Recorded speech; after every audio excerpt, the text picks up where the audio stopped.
Welcome everybody. This is the meeting of the events committee on Tuesday the 11th of July. Welcome, once again, welcome to everyone. We've had no apologies. Is there any declaration of interest?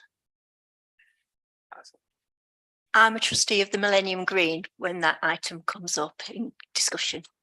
Okay. Just a reminder as well to keep your microphones off and put them on when you're speaking, so we can all hear clearly, and the people at home watching can hear clearly as well. Can anybody who attended the last meeting confirm that minutes are correct? Thank you very much. And I'd now like to open it up to the public forum to anyone who. Do we need a second? Oh, do we need a second?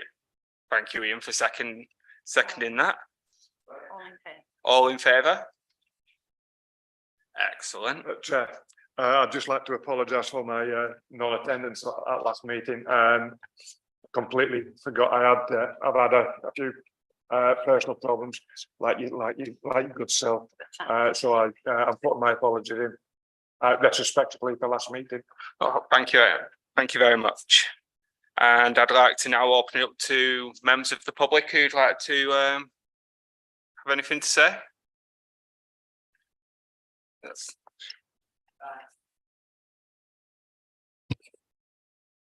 There we go. So I've come in today because I spoke to Dorothy, and it's regarding autism really at autistic children and SEN children who attend our events, and how we can better cater for them if we can. As a father of a child who's grown up now who had autism, well, has autism and SEN needs, it's something that I really understand.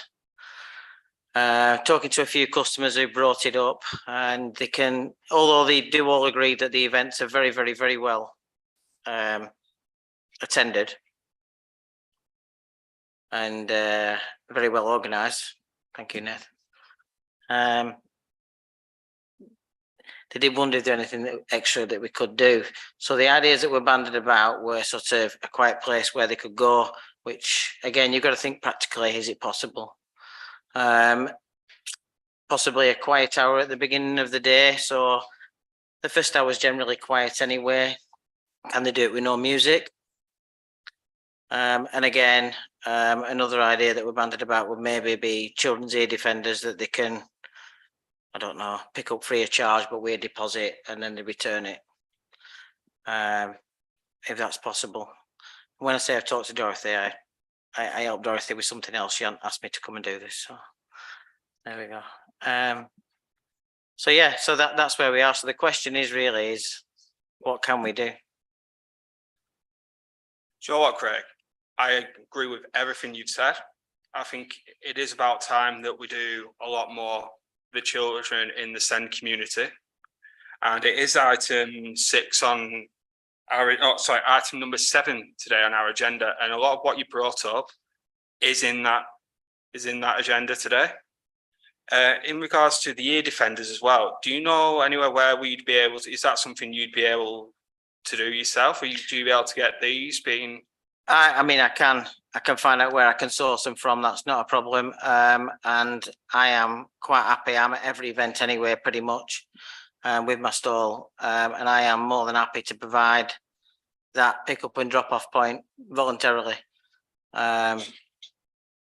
It's SEN children tend to buy my products anyway because they're sensory products. I feel like I'm quite well known in the town, and quite happy to do that.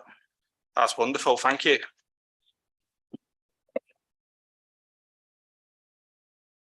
There's a newer we'll call it an adventure going on in Cole. There's a young man, he's my nephew, he's called Alan Butterworth, and he's just starting a boxing gym. And just don't let me don't get out rush. What it is he's doing mental health through physical fitness. and he has an amazing venue there. And he said, if you know anybody that's like that needs a room, a quiet room, or this, that, and the other, he's willing to lend you this room for nothing. So it can do all sorts there. There's a big loft upstairs with a boxing ring in. There's all sorts. There's rooms downstairs. So if you need a hall like that, especially during the day, his boxing and his fitness starts at about 5 o'clock. So if you ever need anything like that, he's offered it. It's called the Loft Boxing Club. It's right across from the Colne Snooker Hall. It's where the elf food was. It's a beautiful place, and he's trying to do things for mental health through physical fitness, but he also has chill out areas. So, you know, the women can get the children, they can play in this play area, snooker and all, pool and all that, and the women can chat and things. So it's a good adventure, and yeah, he's offering that services. Do you know what? That's brilliant, because we do need, as I said, we do need to do a lot more for mental health. We have seen an increase in, unfortunately, that people have taken their own lives due to mental health this year and the past couple of years. And it's wonderful that we have people in the community, obviously, who are willing to offer the space up and offer to help people improve their mental health. And I think we'll make a note of that and see if there's something that we can do. So what I suggest is like someone like Dorothy or somebody or yourself is we'll go down there, have a look at it, see if it's suitable, see what we can do. At this moment in time, he's just getting the boxing thing sorted out. But you know, if we need to get more equipment for, you know, autistic children, then that's what he'll do. But he doesn't know about autism, and he wants some advice, he wants some help. So we come down and have a look and see what he's got and see if we can use it.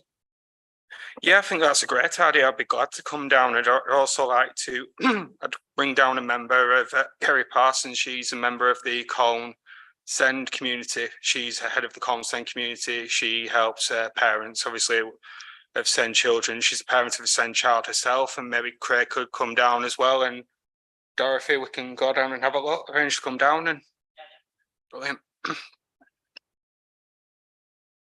Yeah, this is all well and good in a general sense, but for our events, I wouldn't like these children to be taken away. But they'll want to, you know, it might sometimes be a bit noisy and we can get some ear defenders, but not to sort of take them, because they're still members of the community, aren't they? They're not some people that need to not be children. It's like getting a sort of a happy medium, I think, because, you know, we could find somewhere a little bit, you know, if it's somewhere in the town centre, they need to stay in the town centre. It's no good taking them a long way away, because they'll be excluded then, and they need to be included.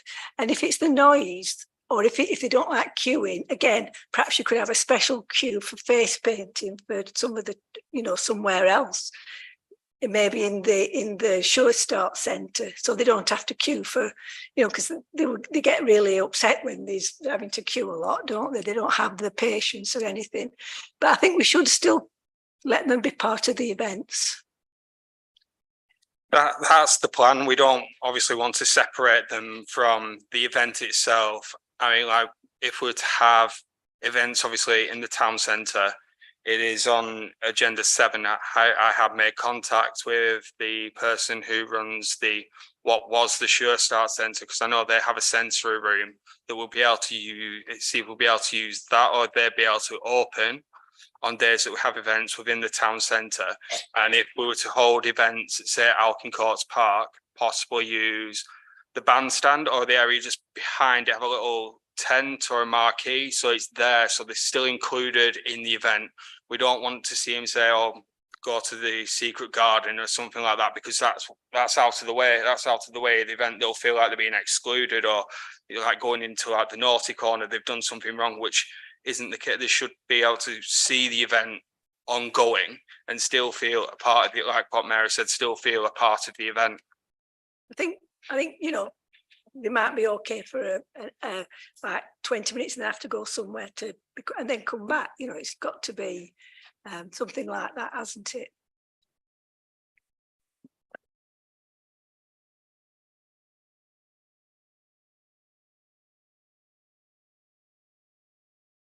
We taking item 6 now before 5 and then Yeah, we can Sorry. take item 6 now, co-opted members onto the sorry, event. no, sorry, I meant it's me getting mixed up. I meant 7 before we do 6. I do. Yeah, we can do item 7 before we do item 6 if there's no objections to that. Because I think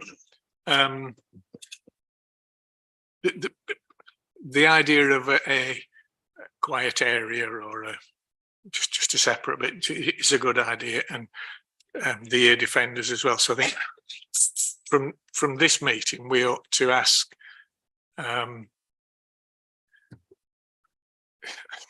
was trying to put it in Nathan's official title of events and facilities and Uncle Tom Cobley and all officer, to look at including that and the idea of ear defenders and costs and so on as one item. And I also know that you've been approached by someone to fund you should have asked everybody to turn the phones off. The fact that it's the chairman of the council is neither here nor there. That it's my thread now. To have a day or a showing, a special showing at the cinema, the Little Savoy, I think it is its official name. And I think the figure that's been quoted is 150. That's correct, yes.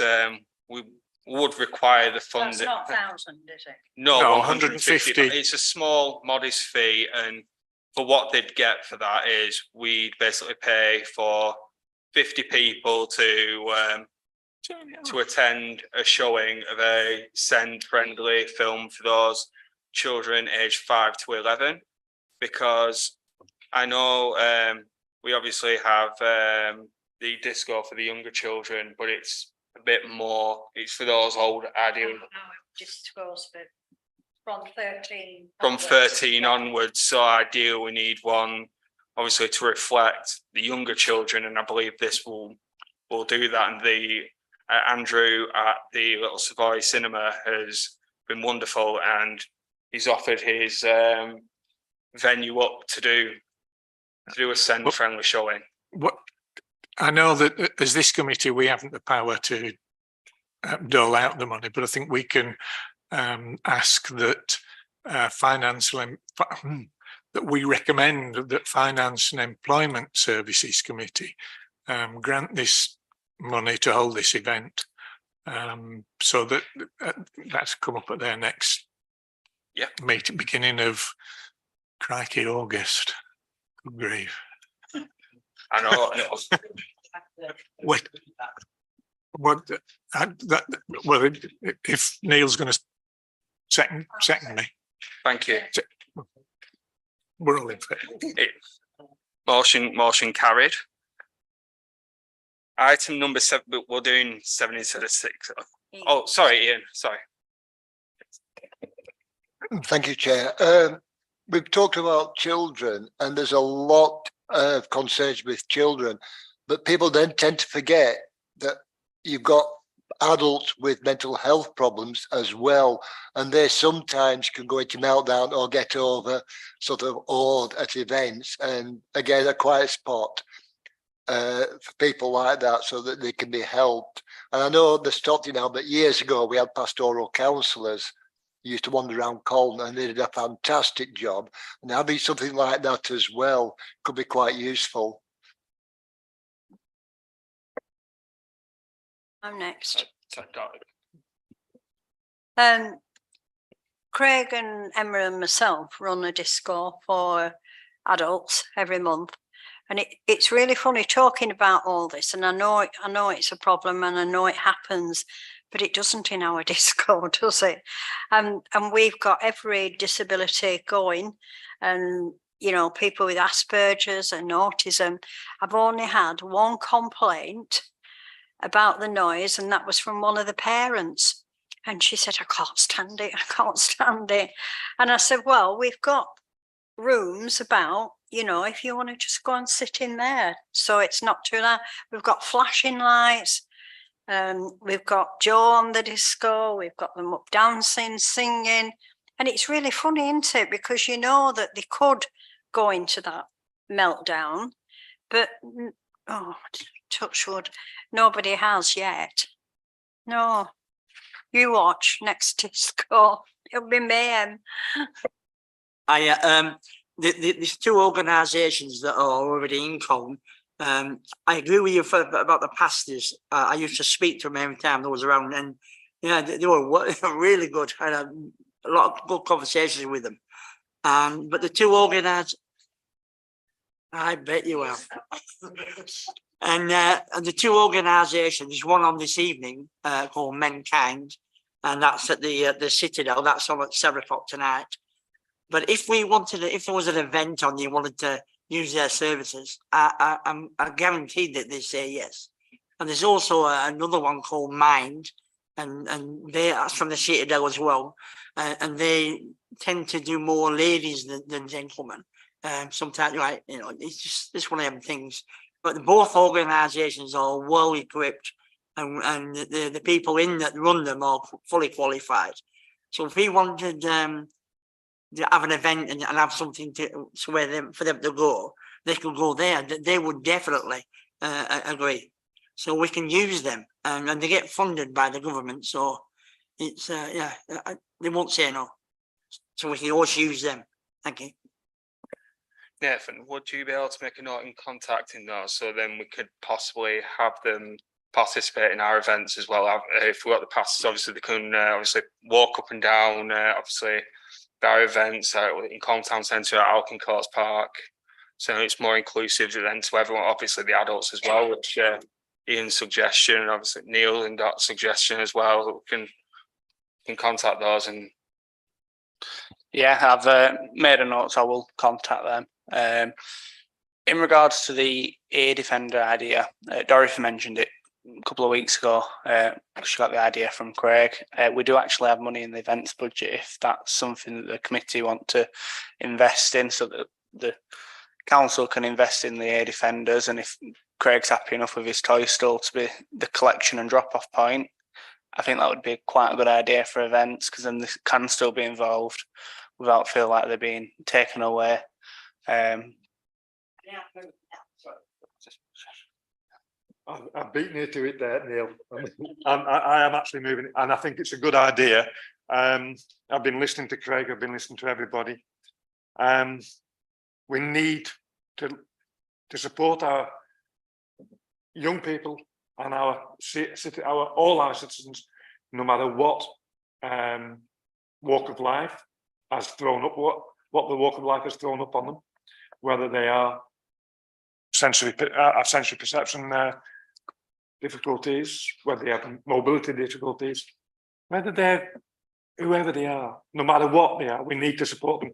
And I think this idea by Craig for ear defenders, but it's not just for the younger people, it is for the more senior, as Ian has pointed out.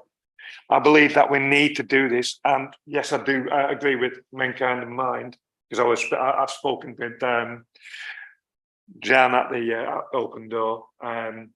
We need to get them, you know, I know we get them on board, we need to use them a lot more often in events like this. So I propose that we use the money, that's some of the money that we've got in our events budget, to purchase these ear defenders. And if Craig is willing to take on the responsibility of handing them out with a small deposit and getting them back, then I'm hoping that he'll say yes. Yeah. And then I move. Can I say that we don't know what's happening on the numbers of the defenders, so can we leave that to Nick? to, collate what we need, numbers, that sort of thing. Motion carried, yeah. I'm just going to I'm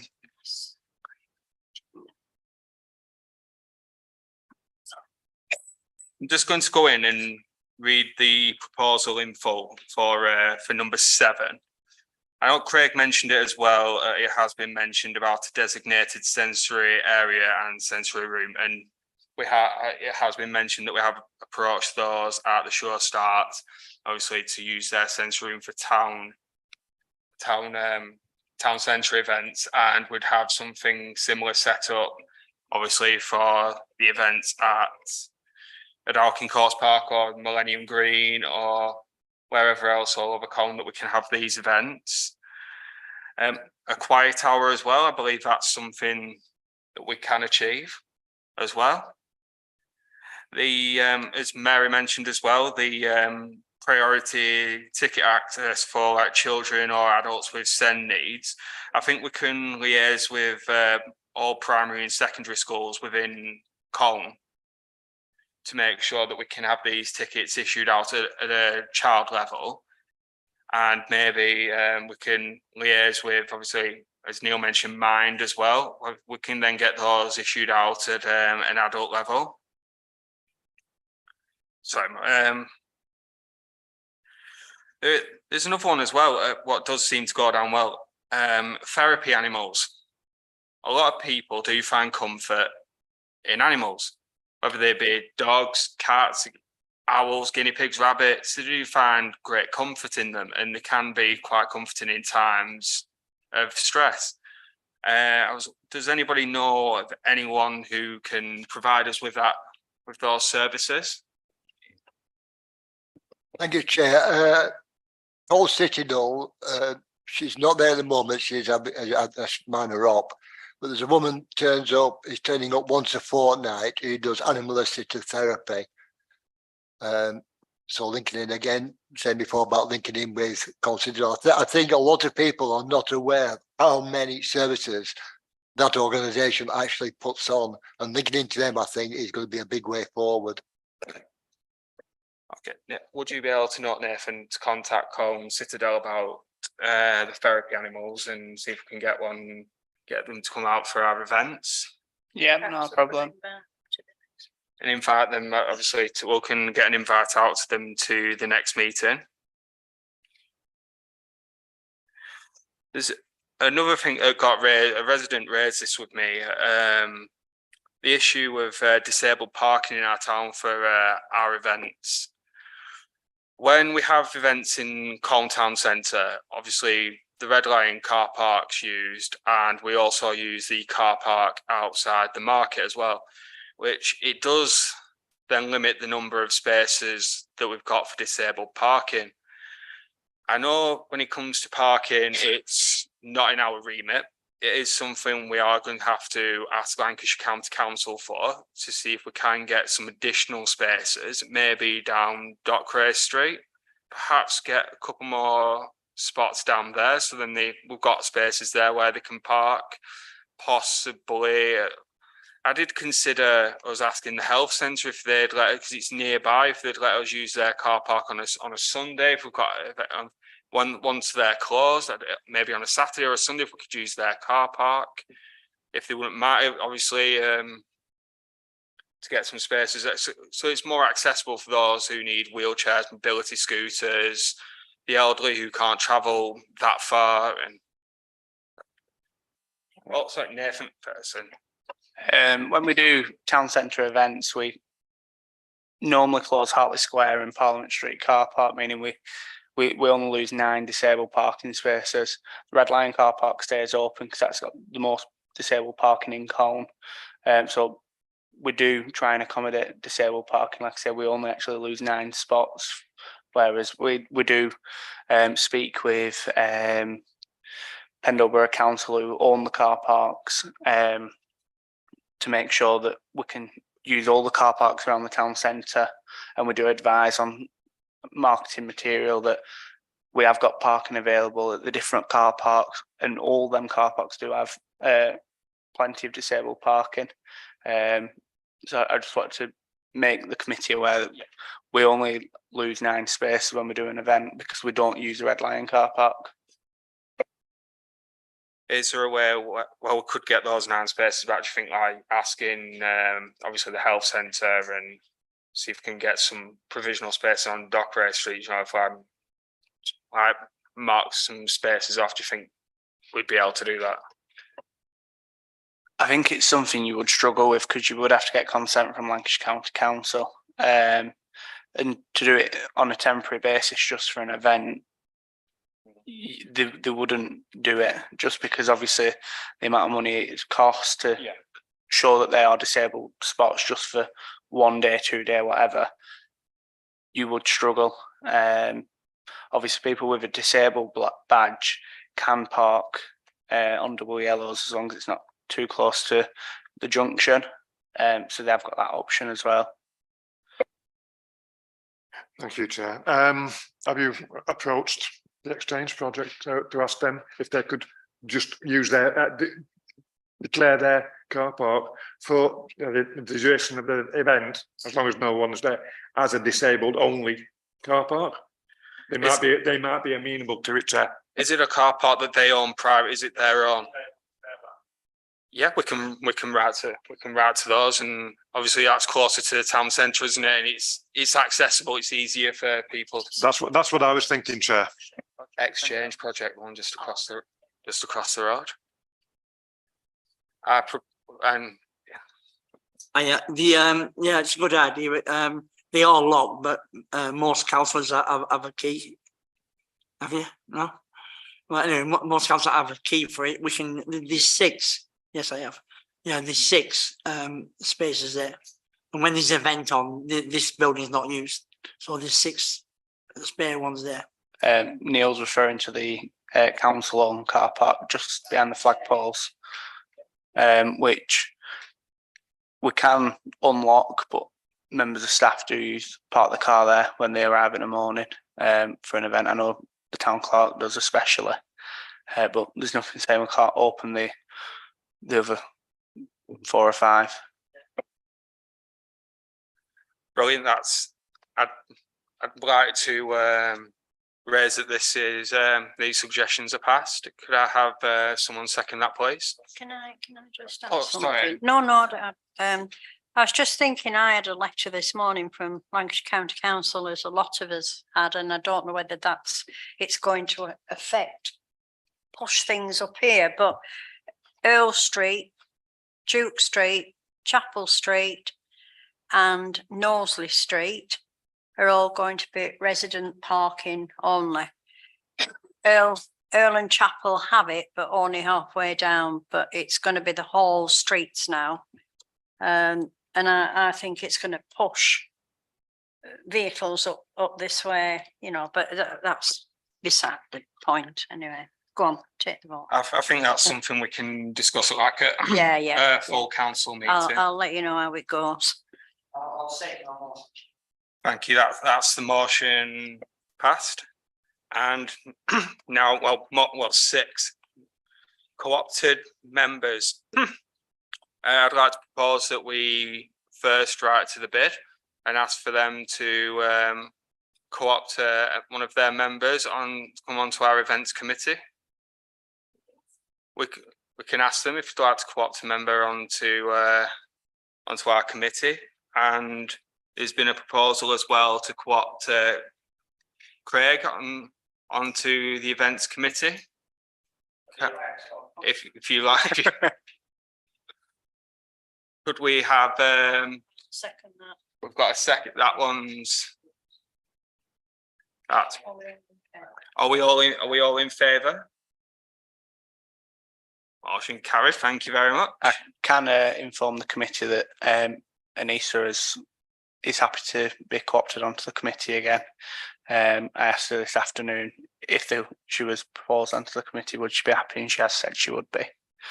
Can we do that in our? No, I still think it is up to the bid to nominate their person. So we should write to the bid and say there's a place on the committee for the bid. Yeah. As a co-opted member. Who is that member? That's the correct way to do it. All those in favour of a member of the bid being co-opted? Motion passed. Motion number 8, helping the environment at item number 8, sorry. Helping the environment at our events. This is to consider what the town council can do in order to help the environment at council run events. Well, any suggestions?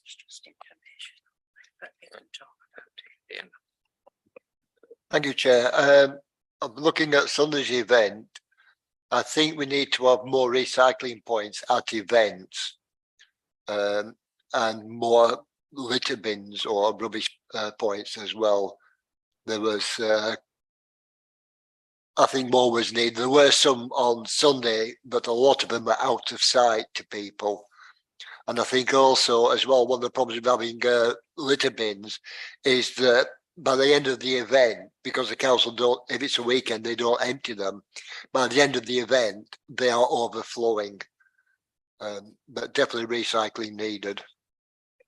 The event on Sunday, the Family Fun Day, we had bins available throughout the event. What the Lensman was doing is once a bin got full, to stop people just piling the rubbish on up, putting it around the bin. They were taking that bin away, putting it in the back of the van and getting a new one out. Just because we've experienced when we've had additional bins in the town centre, once that bin gets full, people will just pile the rubbish on, pile it around the bin. So that's why on Sunday we started removing the bins and replacing them. I didn't leave site till 9 PM, and any overflowing rubbish in the bins around the park was picked up and we disposed it here at the town hall. And then obviously Pendle went on Monday morning and emptied the bins as well. So we made sure that when we left site, the event area was spotless, exactly like we found it. I just wanted to make the committee aware of the situation with the bins on Sunday. Sorry. All I want to say is that if an organisation comes into the town, we'll just take the bid for instance. They're in charge. I just want the chairman to hear. When an organisation comes into the town, they're in charge of the rubbish. Because what I don't want to happen is an event comes to this town from whoever, and then the bins are full and overflowing, and it's the council that gets the blame, and it's not the council that's put this event on.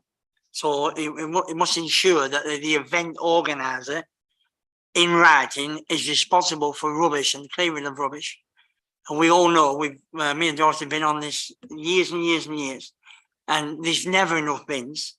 But if you have a dedicated team of like 3 or 4 people saying you are the rubbish collectors, then they walk through the town and they can clear it all, and there's no comeback.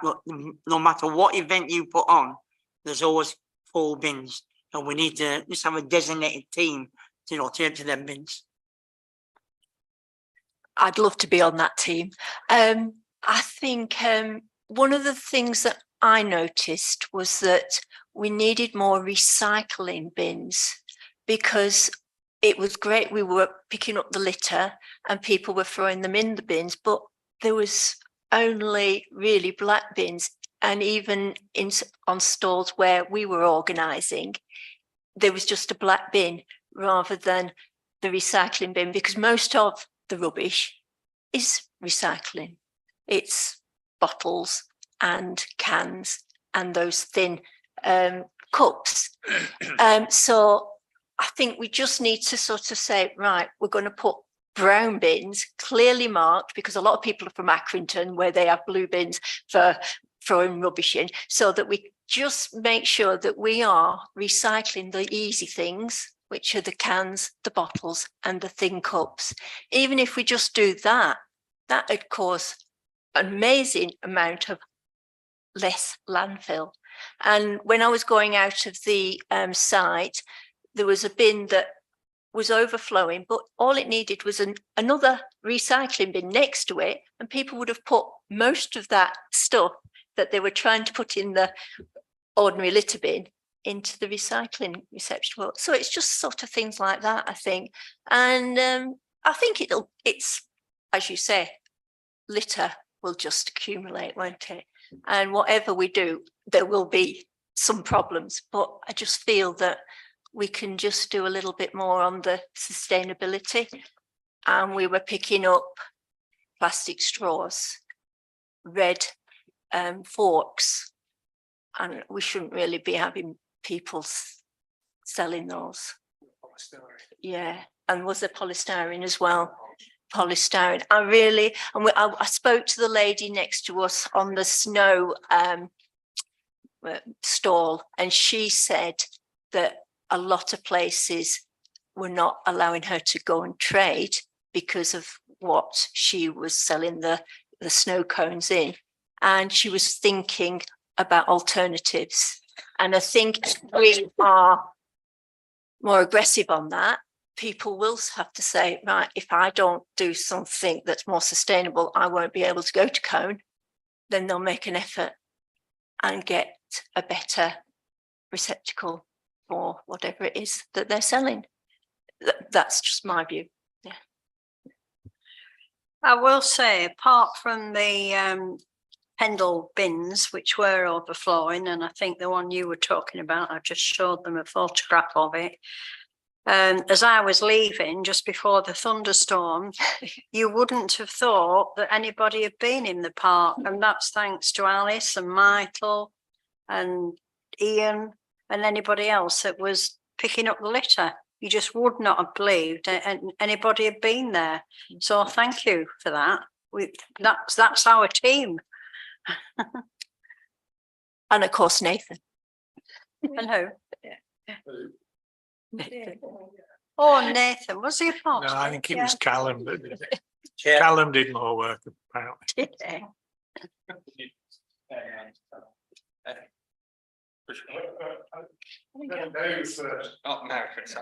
I just want to say, I know we can always beat ourselves up, but I think our events, I think we do understand about rubbish, and Nathan has put a lot of thought into all this, because our events now are really, really popular. Yeah. There are hundreds and hundreds of people coming that before. From all over. Yeah, Yeah. from all over. Yeah. And before, it just shows how Nathan has got people coming and going to places because he puts things on that they all like. So I think we can always do better, but I don't want to, I think we do a good job, as good as we can. We can always do better. But I just want to thank you that all the events have been absolutely wonderful. And I know the people in Colne really, really appreciate them, and from elsewhere.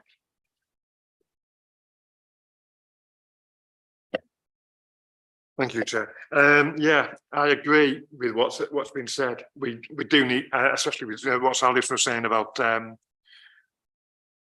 some of the containers that we get our drinks in or our chips in, from, being polystyrene or non-recyclable. If we can, as I said, if we can actually say, hang on, you want to sell your fish and chips, make them into cardboard cases, not polystyrene, or you slush into the sustainable, not recyclable cups.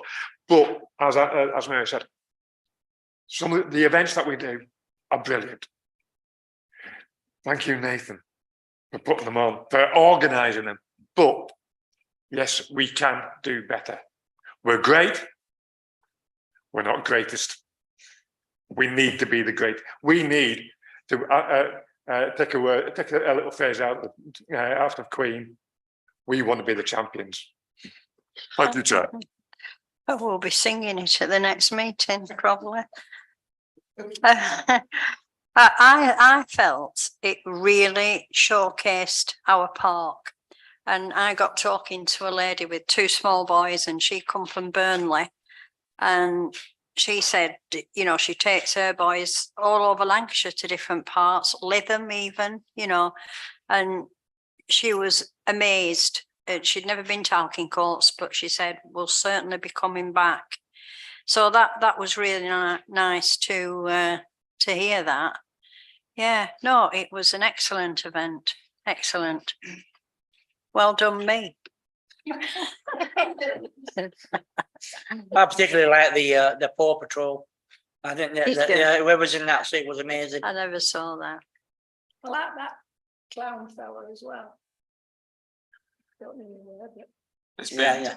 there's been a lot of great suggestions, and Nathan's noted these down, which you'll be able to discuss with the vendors for next year's Family Fun Day in the park, and obviously for more events in the town centre and obviously all over Colne. And Alice, have you? Oh, I just didn't want it just to be discussed at the next fun meeting, a fun day, but for all our town events, yes, yeah.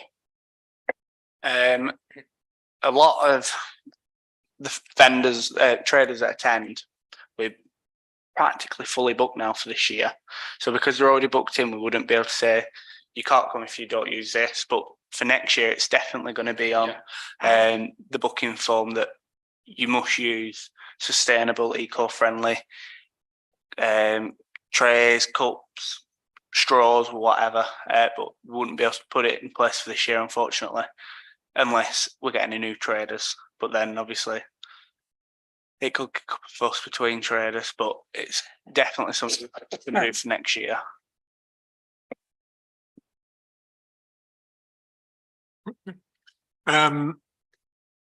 It just struck me that in fact, when we were in our pop-up bar raking it in, we were using plastic pint mugs. Were we not? I'm pretty sure the ones we got are biodegradable. I'm pretty sure that's what it says on the box downstairs anyway. Yeah. Well, if they were, that's fine. It's just that I made the mistake of going to Old Trafford, the cricket ground, on Friday night, watching Lancashire gallantly make a mess of the T20. But they were serving their drinks in what looked like a cardboard pint. Can't have a cardboard pint glass, can you? But that may be worth that. That struck me as being probably a bit more recyclable, biodegradable than plastic in its widest sense. But if the plastic ones are if the ones we use in are biodegradable, fine. But there is a possible alternative.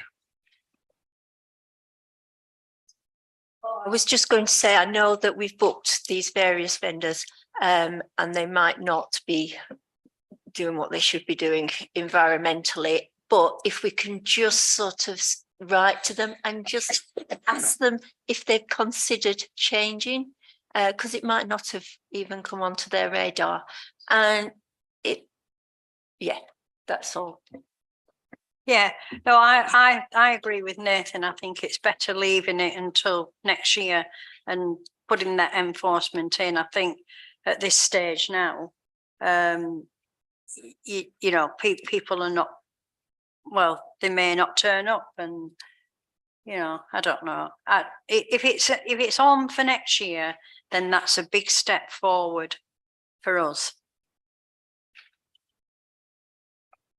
One of my suggestions was, if we want to take a leaf out of what some venues are doing, like Colne Football Club, and obviously your larger Christmas markets, when they're serving pints, there's a deposit scheme for the cups, reusable cups. So if they charge, like say, £1 extra, and you get your £1 back if you return your cup, it means we'll be able to then reuse those cups at various events, and whatever we lose cup wise, we've then got the deposit there to go and replace them.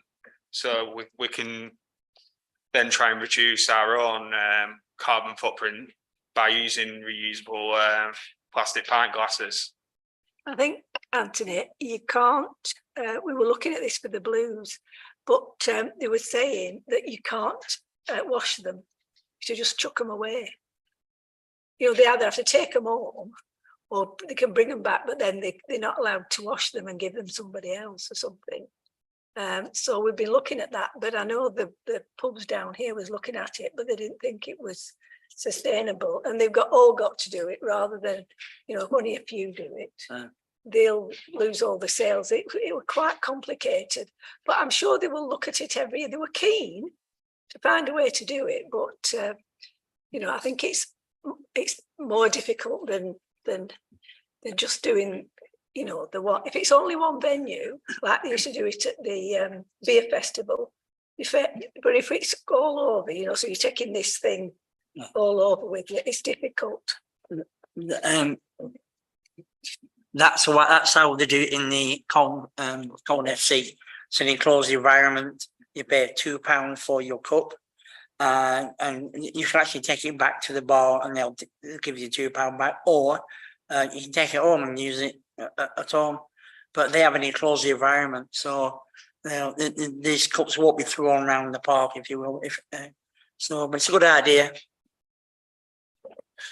Thank you for that. And as we said, as Dot said, it's something that we will look at for 2024 when we obviously go through the contracts with the new vendors, because it's not something we can do for 2023.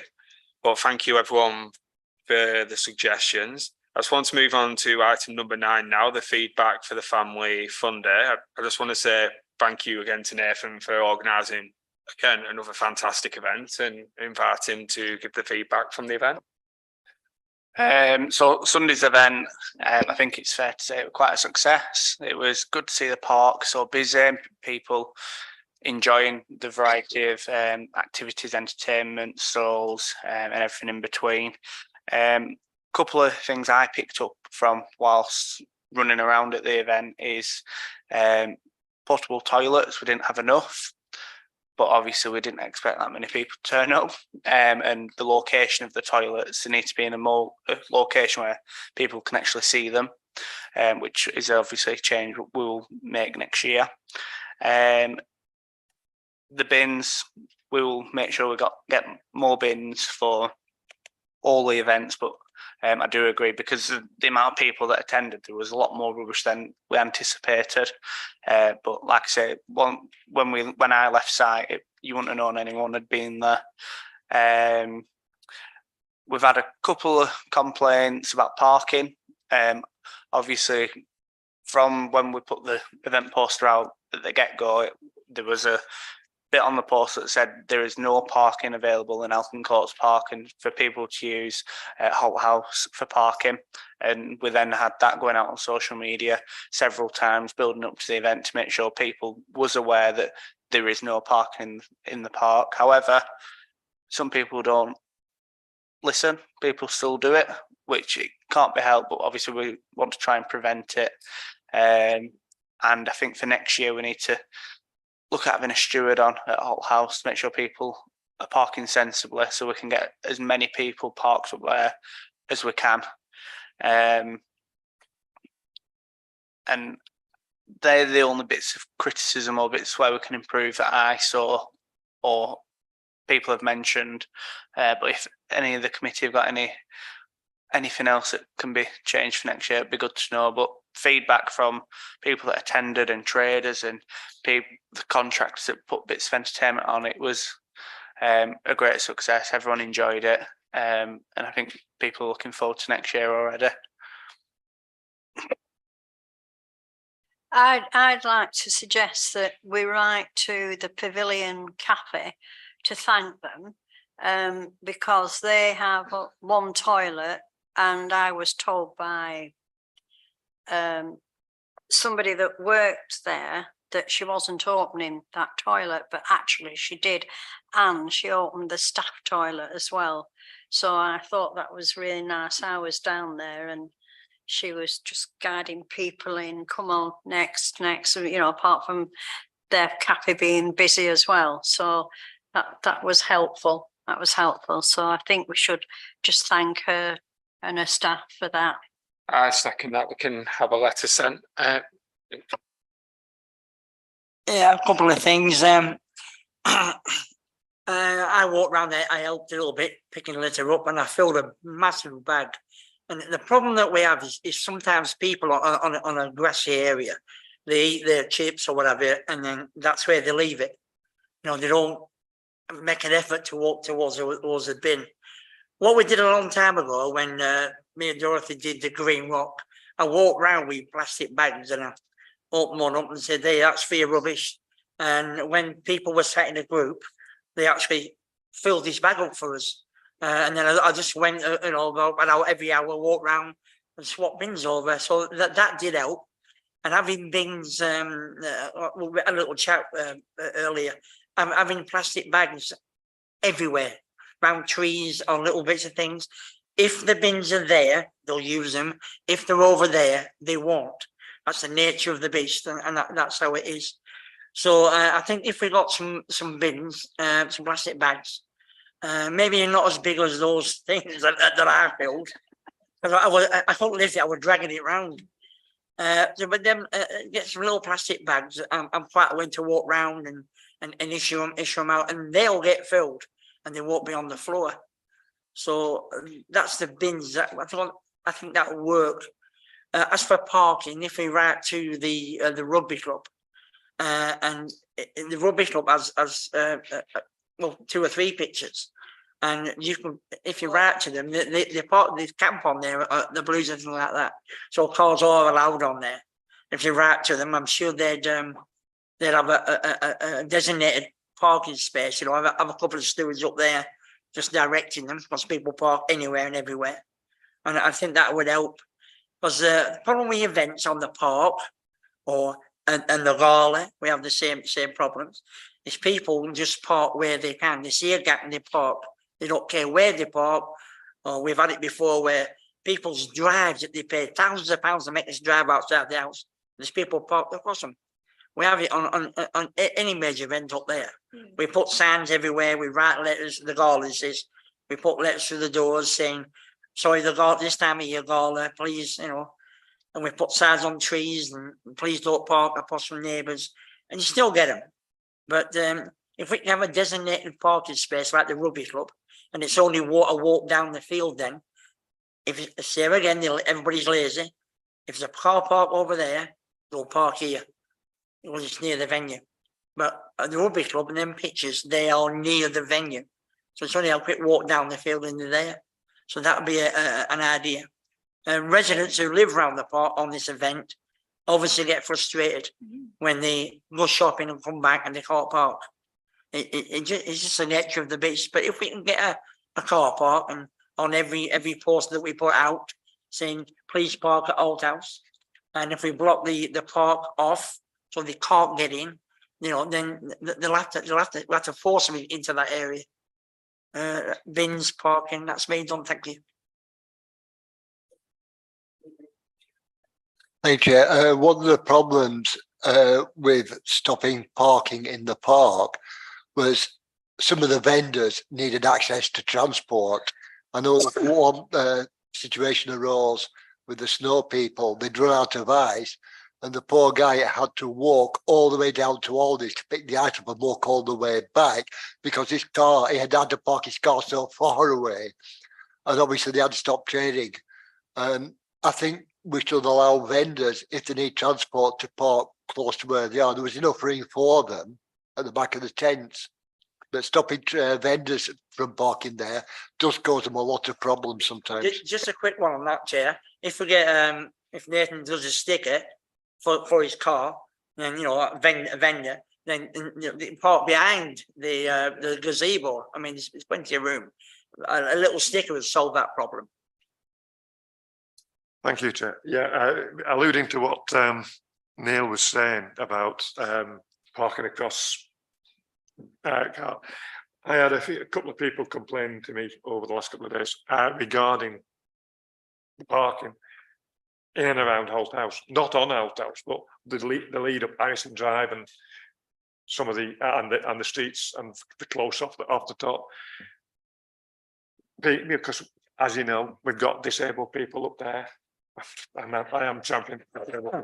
And they couldn't get out of they wanted to go to the fun day down at Alton Coach, but they couldn't get out. They literally couldn't get out of the house because the car park at the top of the close was full, but so were all the streets down, all the street on the other side. So you couldn't get a car down anyway once they'd all gone in. But people who were in chairs or pushed mobility scooters, they couldn't get out of the houses because and I'm not decrying the fact that we had so many people at Alton Coach Park, but we've got to be careful of our citizens, Residents. and residents. Well, there are citizens who need the access. What happens if one of those people up at the top needed, for God's sake, God forbid, an ambulance? Couldn't get in. So we need to be very careful about saying, yes, we've got Holt House. We've got Holt House, but nowhere else. Do not park on the roads, only for residents. You've got the other one, the rugby club, or you've got this area here. Because we need to make sure that our residents come first. People who are going to Alton Coach Park for the fun day, yes, you've got your parking areas. Thank you, Chair.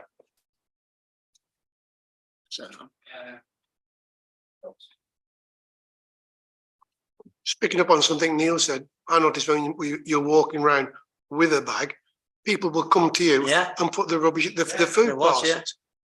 That's because I was near them. That's what I'm saying, they do. Yeah, but that works. It's when you walk around with your bag. And the other thing about, when you were talking about stewards, one concern I had was the entrance to the park, the congestion there. It was struggling to get in, people with prams, pushchairs, wheelchairs. They just couldn't get through because there was that many vehicles blocking, parked, coming out, trying to get in.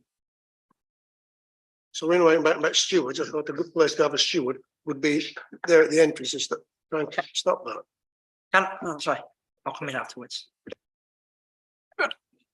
The one big problem with the day was parking, and that's not. It's just people being selfish, particularly. I've got a parking space, so I don't care now. And the way people were virtually abandoning cars at the section of Alton Coach Road from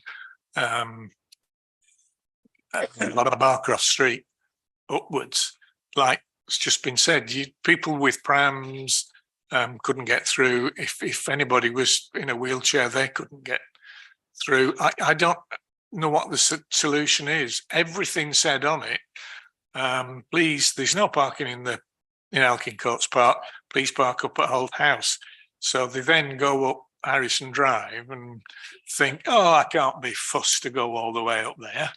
I'll park on Rimington or White Grove. And it's just, I'm afraid it's society today, but we do need to look seriously at I don't think we could put a road closure on Alton Coach Road because residents or traders or anybody couldn't then get in. But I think we do need to have a bit of a thing about it for next year, or else it's going to be a victim of its own success. Just going back to Neil about the green rock and the bags, that was so successful, wasn't it? That there was no litter. It was all in bags because everybody was sat at, enjoying a drink and picnic and one thing and another. So that was good. I attended a football tournament a few weeks back that my grandson was in. So he plays for a Burnley team. So there was teams from all over the East Lancs really, and there was hundreds of people up there. and again, the parking was horrendous. But I spoke to the stewardess of the rugby club after, and they didn't know this event was going to happen. You know, just a miscommunication. But she said, had she had known, she'd have opened up one of the pitches or two of the pitches, and that would have solved the problem. So there's that. And the other thing is, and I always do this, I think we should all wear our high-vis jackets. I know some of you haven't got them, but people will come to you and ask you things, you know, and you want to interact with them, and that's the way to do it. I mean, I only got asked, where's the toilet? That was simple enough. But no, it looks more professional. You're up there or wherever you are as a team, which we are on events. And so I think it's up to everybody what they want to do, but I think we should wear them, and we have some, haven't we? All right, we haven't.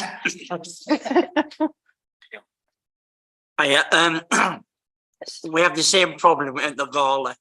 If we shut the road off, so there's no traffic going up and no traffic going down. I've only got 45 minutes to get all these wagons through the town, and then the road opens up again. But you still get people driving round corners, driving round stewards. You know, we haven't noticed been hit so far, but driving around stewards to get another 100 yards down the road. So having stewards on the main road, I wouldn't like, because the amount of abuse they will get is phenomenal. And it's not worth putting stewards on the actual road on the highway, because it doesn't work. And I know, I've done 16 years of it, and people just drive around you. They don't care. They want to get parking near as they can. So I'd be wary of putting stewards on the actual highway in the car Are you parks. referring to what I've just said? No, I'm talking Oh, right. putting stewards on the highway. Yeah. I wouldn't do it, because one, they have no power, and they just a target. And the abuse you'll get is phenomenal. So I wouldn't put any stewards on the highways. And the car park entrances, yes, but actually on directing traffic, no, they've no power, and they'll get that much abuse. They won't be there long. Thank you. Correct. So there's always the car park behind the leisure centre as well. So if you put arrows up saying event parking this way, you'll filter everybody who comes from out of town, who's not used to the town, over to there. Yeah. And they'll walk up, which gets rid of a portion of people. And in the same breath, if you had arrows on the lamppost, event parking up to Holt House, it's just a visual thing that will just direct them that that's where they have to go. And you'll still get people parking as close as they can. Yeah. And you'll still get the people who know the area well will still do that. But it just opens up another car park that the council owns and fills it up. Obviously, as everyone's aware, parking was a nightmare. As Neil said, stewards or the town council don't have any authority about parking on the public highway. That's down to Lancashire County Council. So we can't control who parks on the residential streets, unfortunately. Myself and Gina, we've been up to the park this morning to have a quick look. So the next year we can look at creating additional parking in the park, because obviously there's lots of space in the park, and there's space there, so people that are attending the event, we can use the leisure centre, we can use Holt House, but by opening up an extra area to park should prevent people parking on those residential streets. So we are looking at somewhere we can temporarily create a car park in the park to reduce the issue going forward. Yeah, well, we spoke earlier. The only problem with that is that road's so narrow, it can only be a one way. You can't have people coming out the same way. So you have to find that you can either go up there and then cross over the rugby pitch and then go down the other side. But you can't use that road for in and out. You'd have to find another exit, because it'd be chaos. It's a bit like Harrison Drive with the tournaments and the gala. when it comes to two-way traffic, there is none. It's one way and then it's just, or not at all. Thank you, Chair. I actually agree with Dot that councillors helping out at the events should have harvest jackets. Otherwise, people will just stand there wondering what to do, who to speak to if they've got a problem. They haven't got a clue. You know, yeah, we've got council staff, and 2 of them, or maybe 3, and they were busy. Whereas the councillors are wandering around, talking to people, manning, you know, doing the various litter picking, etc. People need to know that we are there to help them. We're not there in disguise and sort of hiding in the shadows. If the committee would like high visors that say town councillor on the back, if you send me sizes, like I say, we have got money in the events budget, we can get some ordered for members of the events committee, if people are happy for that to happen. So if everyone can drop me an email with your size, I can put an order in and hopefully get them in time for the Grand Prix.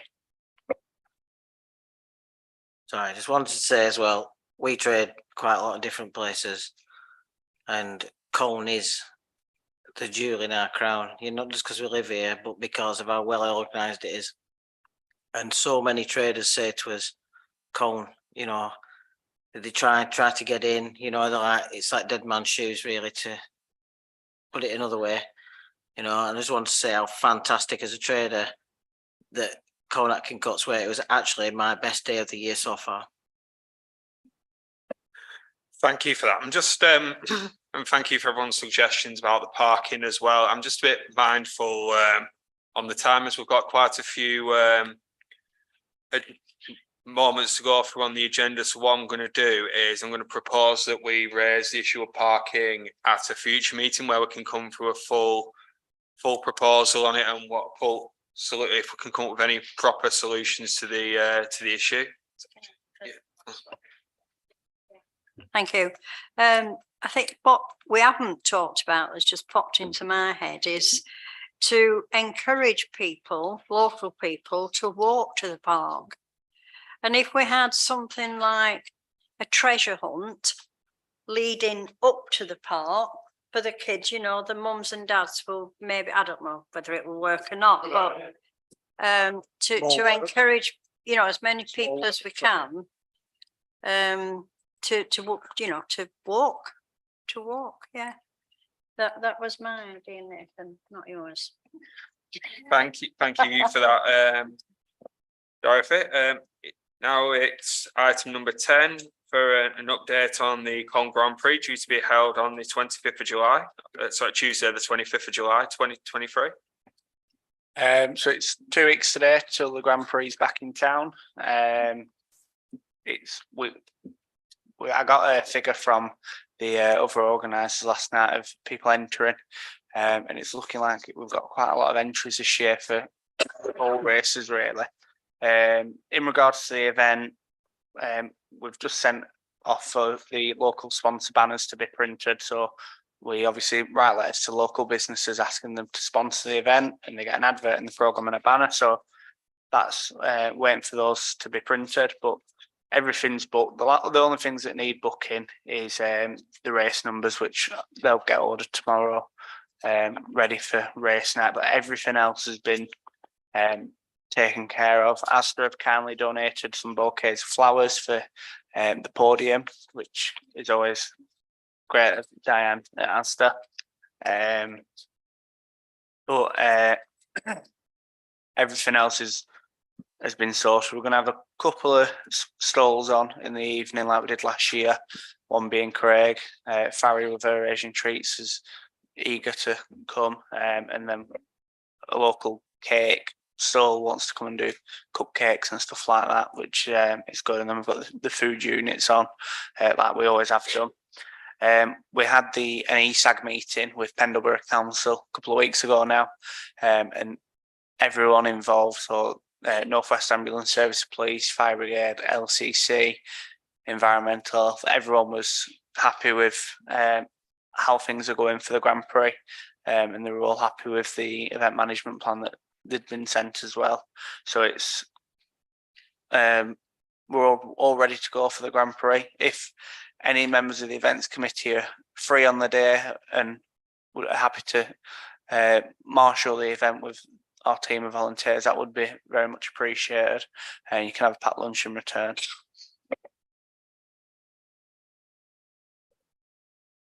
Just ask, obviously I'm new to the committee. What time? What time for volunteers? What time does it start? If people can volunteer, if you can meet in Hartley Square behind the VIP tent at 5:30. First race at 6 o'clock. With then obviously races going through the night until the last race finishes about 9 o'clock. Thank you for the update on that one, Nathan. Item number 11, Halloween in Cole. Please could you provide an update, Nathan, please? So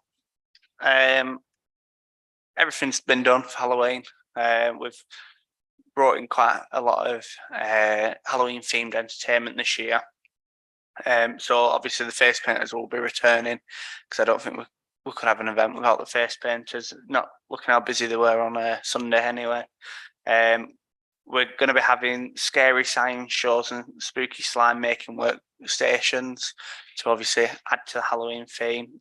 We've also got a rodeo pumpkin, and we've got a scare maze as well that we'll be holding in Hartley Square, which Stage Door Youth Theatre have agreed to be our scare actors free of charge, which is obviously always great.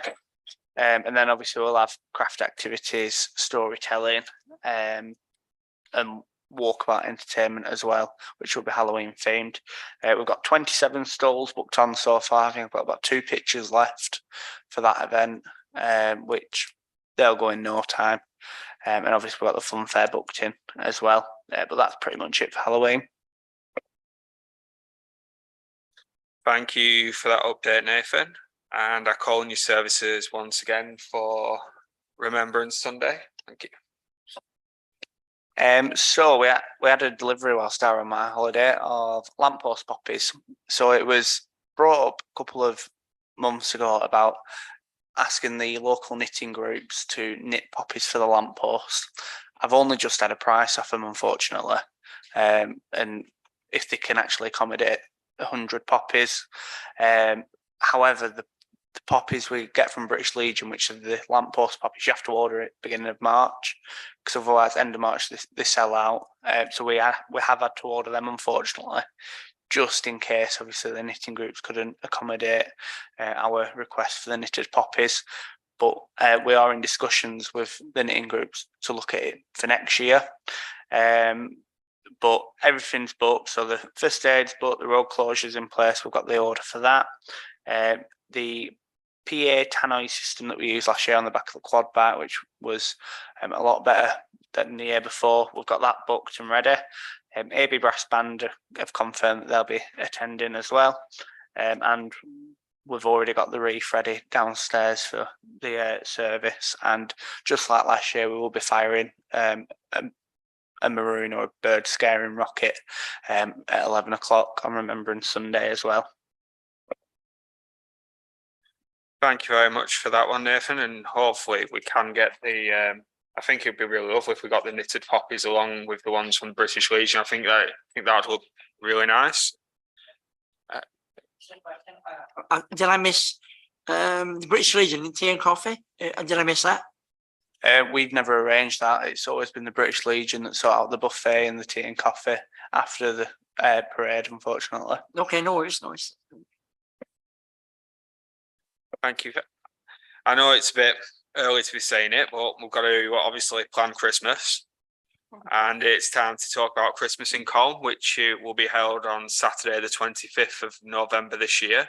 Yeah, good update, thank you. So at the last events committee meeting, we was discussing where we can hold a Christmas market, because obviously as the committee's aware, our insurers have said that they won't allow us to hold a market on the high street due to the weather conditions we've faced for the last 2 years.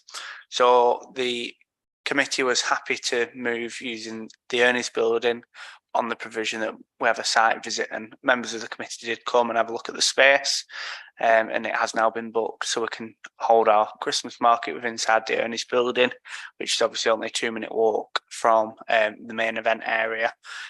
We've got about 5 pictures left for our Christmas event, and that's it.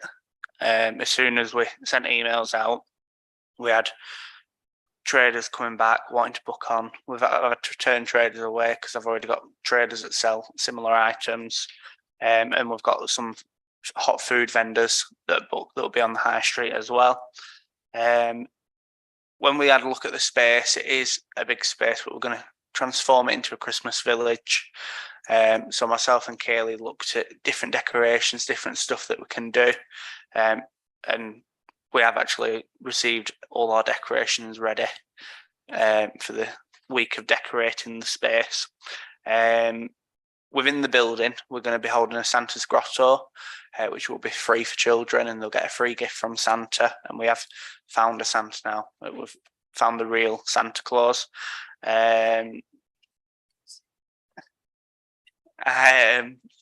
Also in the building, there is a small area that can be used as a stage. So we're going to have a small indoor stage this year, as well as at the main stage on the high street, which we've got the entertainment booked. We're going to have the face painters in there as well. As I said, we are going to transform it into a Christmas village with fairy lights, decorations, and so on. But for the rest of the event, we've got the fun fair booked. We've got a couple of adult rides booked this year as well, because there's always been children's rides, small roundabout rides, but nothing for the teenagers that then decide to climb on roofs and whatever else. So we've accommodated for them this year. But we've got the stage booked, we've got donkey rides booked, the giant snow globe, the rodeo reindeer. We've got a snowboard simulator this year. We've got the face painting, craft activities. We've got 2 brass bands booked, the clog dancers. We've got our post box that we bought last year, so the children can write letters to Santa, and Santa will be replying again. He's confirmed that for me. Lancashire Fire and Rescue will be bringing their engine again, like they did last year. We've got Buddy the Elf attending as well as Stilt Walking Nutcrackers, and our friend Elf on the Shelf will be making an appearance again. St Bart's have also confirmed they'll be doing a carol service at the end of the Torchlit Parade, like they have done for the past couple of years. As I said, the real Santa Claus will be attending, and not only will he be in the grotto, he'll be doing the parade, and then he'll be joining us live on stage, ready for the fireworks. On the stage, we've got stage entertainment from 12 o'clock again. We've got a variety of entertainment. We've got the Magic Man that we had at the Fun Day that the children love. He's returning, which I'm sure will go down well. We've got Gavin Young hosting the stage this year, which I know Mary will be happy about. We've got a couple of local dance schools performing, a couple of local singers, theatre groups. We're doing a Greatest Showman sing-along. So similar to the Frozen sing-along we did last year, but obviously the Greatest Showman. And this year we've actually got 2 special guests joining us. So we've got Steve Royal from Britain's Got Talent, which he did Chorley last year, and it was jam-packed, you couldn't move. We've also got Kirk from Coronation Street joining us as well, live on stage for the firework finale. Apart from that, everything's underway. All the marketing materials booked and the videographers booked. We have invited the Mayor of Pendle, sponsors, and a couple of other people to join us on stage to set off the fireworks and turn the lights on. So this year we'll have the parade to turn the bottom half of town on, but then obviously we'll build the suspense in the town centre and set the fireworks off and turn the town centre lights on all at the same time with our brand new plunger that's being made as we speak. Katy Perry's. No, it will not, Dot. Obviously last year we had an issue with fireworks.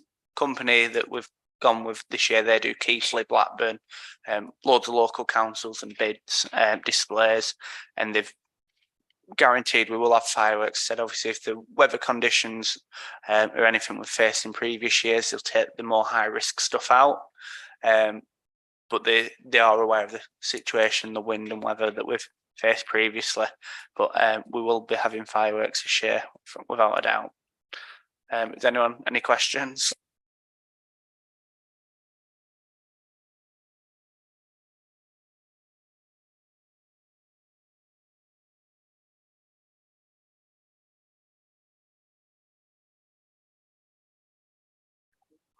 So the snow machines last year, I think they were angled wrong, whereas this year, because we've got a proper stage, I'll be going up in the cherry picker at 6 AM and rigging them way above head height, and they'll fire straight out instead of trying to fire up. So there'll be a lot more effect. There'll be a bigger effect this year with them.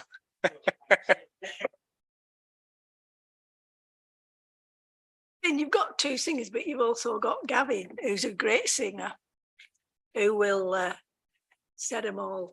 He will be performing as well on the day, as well as hosting and interacting in between. It sounds wonderful. I can't wait to see it. And you've done a lot of great work in organising that. Thank you, Nathan. Item number 14 is for additional events for future years. Unfortunately, we won't be able to add any events to this year's schedule because obviously we're fully booked, and I think we're just slightly over budget. So any events here, they're going to be suggested for next year and then for future years. The first one, I believe it's one of Alice's, isn't it? A Green Folk Festival that you want to hold on Millennium Green. Yes, this was a idea that we had for this year because we were going to put a lottery bid in, but unfortunately we weren't successful for that. It would be a fantastic community event down on the Millennium Green. We've got in place the person that would organise the bands, and we've talked about all the budgeting. I've sent a list to Nathan about the items that we had sorted out ourselves. But if the town council were involved, I reckon that we probably would be able to reduce the budget on those items, maybe. It was 5,600, I think we'd estimated to hold the event, all folk music and foraging, people that would come in and do woodland crafts and that sort of thing. Yeah, so that would be a future event that hopefully the town council would support, the Millennium Green. Just before we obviously discuss any future events, obviously, like Anthony said, we can't do them this year. They'll be for future years, and we'll have to make a recommendation to FES for an additional budget, because obviously if we need more money, precept might have to go up.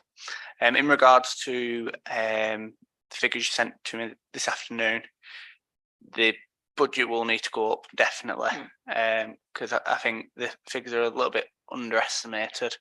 It's just with costs going up for everything. There'll be those were the figures that obviously the people that we've got involved are local people. They know the folk scene. They've got their own production, really, festival sound systems and tentage, so they do local folk festivals, and so that's how we did the budget in there. I've been down to Millennium Green today to have a look at the space, preparation for the meeting. Obviously there's a bit of work that we'll need doing down there before we can hold an event. And I think we might need to look at how stable the wall is, because it does look like it's a little bit unstable and needs. Oh, does it? Right, yes, Yeah. we might need to have a look at that. But if obviously the committee's happy, I can investigate costings for the event to be held, and then obviously we can look at recommending any events to FES once I've investigated any events committee want to hold. Just a question, is the power still on at Millennium Green? At the moment, we are waiting for the electric board to come and assess the damage that has been done to that box. It's been vandalised and the meter has been severely damaged. But yes, there is electricity on site, but not workable at the moment. Thank you for that. And it is good to see other space in Colne being utilised for events such as the Millennium Green. I believe it is underutilised when it comes to events, and we can recommend obviously the Green Folk Festival to FES to see if we can increase the budget for next year to accommodate that. I know we have had there has been some expression from other local groups such as the Colne Send community about possibly hosting their own event on the Millennium Green. So if we can obviously, Nathan can obviously get the risk assessment done on the wall and seeing if any structural damage, or seeing how much it's going to cost to have that repaired, or if there's any fences that need repairing, that is something we can. They're a trust. It's in a trust, so it would be up to the trust to investigate and so on. The green walk that we used to run, are you looking in the same sort of thing? Because the green walk then had a special logo for the green walk, and you know that must be still available. The logo and the paperwork and things like that. I've asked about who organised the Green Rock last time and to get information about the various things, but nobody seemed to have kept the information. But have you? Actually, it was Sarah Coburn Price that did the logo. Oh, I'm not talking about the logo. It would be a new logo because it would be. Will it also be a new name, because yeah, the Green Rock is synonymous with bands that we had, all sorts of bands, drums, and we're planning a folk festival, a green folk. So that's it. Just a question for you. Yeah. Are you still going to call it? Are you still going to call it Green Rock? No. All right. Sorry about that. Yeah. Hey, Chair, the other good advantage as well with the Millennium Green is there is actually a water point there that can be used. I think the Millennium Green, it's a very underused sort of facility that a lot of groups should take more use of. I know in times gone by, when it was David Rose, the previous chair, David Rose, he put like one weekend, he had a circus skills workshop where there was a group came along, and it was a bit tricky, but they're all weekend, and they even got one of the local councillors to volunteer to lie down on a bed of nails for some unknown reason, as well as breathing fire, which is quite good fun. There could be a councillor or a co-op team here. There'll be. Just repeat what I said before. It's owned by a trust, so if people want to use it more, it's the Millennium Green Trust that need to come from. We can't just say, oh, we're putting an event on there. Of course, we'd have to etc. invite a member of the Millennium Green Trust to our. Alice is obviously a member, obviously. This is why we actually brought it up, because we wanted to put this event on. We discussed it at the last meeting, and there seemed to be quite a move of support for it. But if the town council don't want to take it on, we will still be moving forward with other options of how we can fund it. And we'd obviously like to have input of Nathan and the problems that we might face in doing that. I'm not suggesting that we can't help with it, but No, of course not. if we want, or if people want circus skills, etc., that's got to be organised through the Millennium Trust. We can't just insurance and everything otherwise would be a nightmare. Yeah, just say a note of, well, not caution, but we've only got Nathan. Nathan's already 100% committed. He's done so much. You can't expect him to take on a load of other stuff. You know, I'm just saying. No, you're right. Well, you're right. No, you're right. There's the Yes, all-post yeah. event, there's the D-Day event. When Neil and I put the Green Rock on, there was just us, me and you, wasn't there? No, but there was nobody else helping. We organised the whole event ourselves, and we got it spot on with everything. You may well have done, yeah. But We now- did.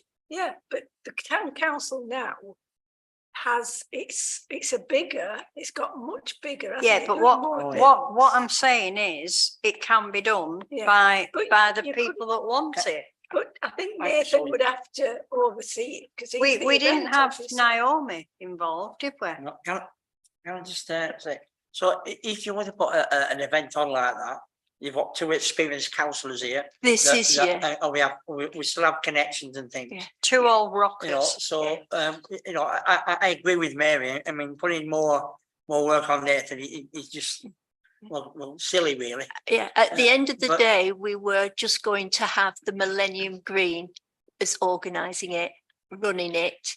And that's fine, that's what we can do. It's just that if there is the help, if there is the money Yeah. from the town Well, that's what council, we did. then it'll be a partnership. Well, I'm sure. But me and obviously, we've Dorothy, got people here I'm more anyway. than happy to help you. More than happy. Brilliant. In any way, shape. or It's form. really, you need that money, isn't it? That's why it's on this agenda. Yeah. rather We than- had funding from here, but we also had a sponsor, didn't we, in Excelsior? Yeah, I need you to- And I think the cost was split by Yeah, it wasn't a lot. the two. Am I right? Yeah. Yeah. But from the organisation point, the whole of it, well, you know, we got advice from the council about health and safety and stuff like that. We knew about the insurance. We got we had somebody working with us that got all the bands in Yeah, for Yeah. free. Yeah. Have you got the? yeah. Sorry. Well, this is Have what you got the same person? we've got Pete Compo Uh, and we had Adam, Pat didn't we? Carr. Yeah, yeah. anyway, But it's a this is different- something different maybe for type another of meeting. music, isn't it? Yeah. I think, sorry, through you, Chair, I think if you I'm not organise a meeting, and, you know, invite us down, Yeah. we could like, look at the problems that we had, that you won't have because you'd be forewarned. And we can form, and then we can hit the council for the money, simple as that, really. So we don't have to, It's that simple. okay. Well, it was Don't then. you worry, Mary. It was. All right, thank you.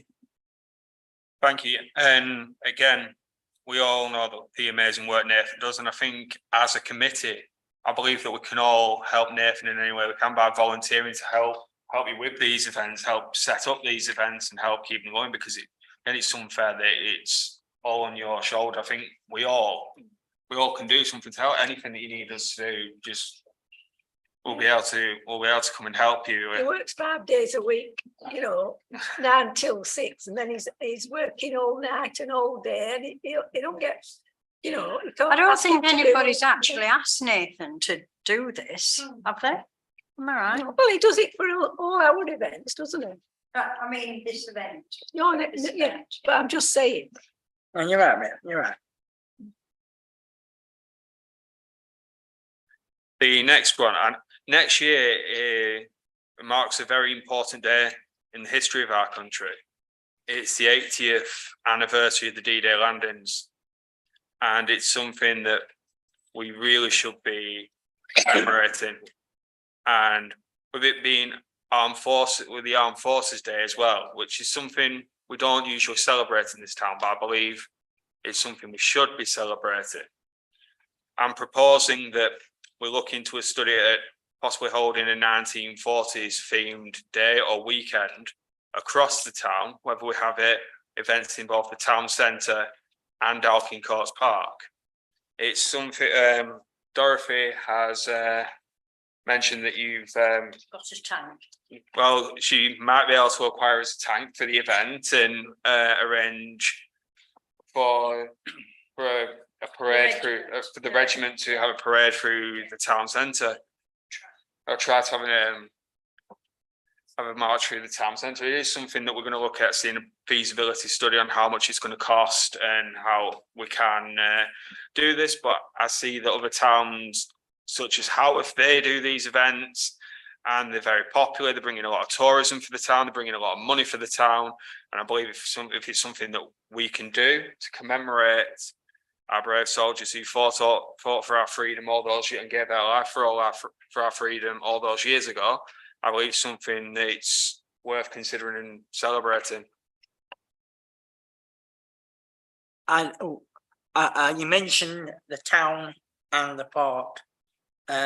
I'd just be wary of spreading us too thin, if you will. Either have it in the park or have it in the town. Because if you have it in both, there's traffic in between, which will be chaos. You'd have two major things: the park, parking, the town, parking, and movement. So to make it easier for Nathan and other people, just pick either the town or the park, and that way it'd be so much easier and better for everybody.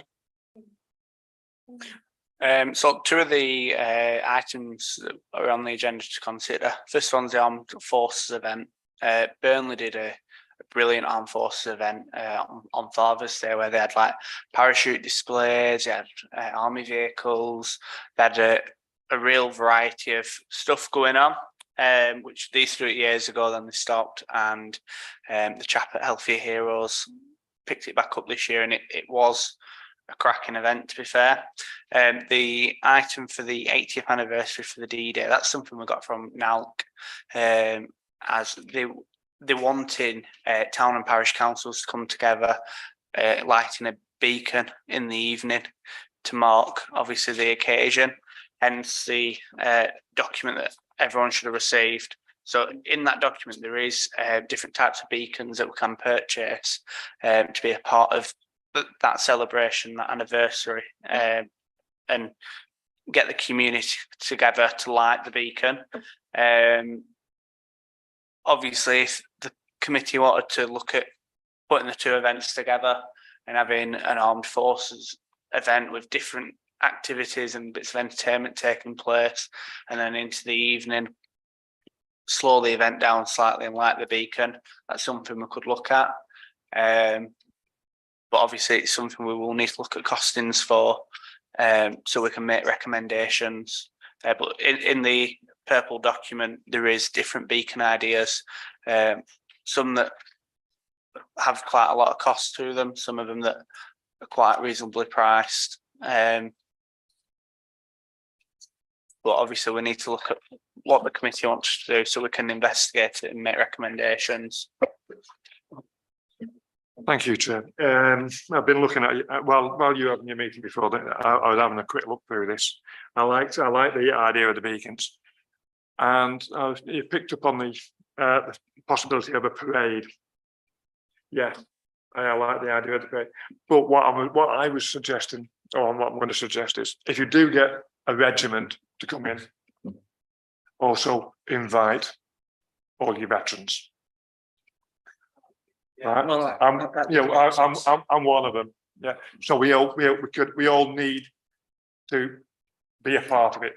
It's a brilliant idea, and as Nathan suggested, putting the two together, I think would really. And if we had the parade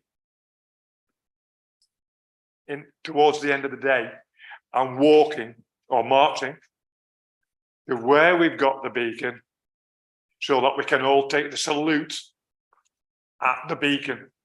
I think that would really bring everything to a head for the members of the armed forces that are still with us, and the members of all the veterans that served, and it will be something really special for them all.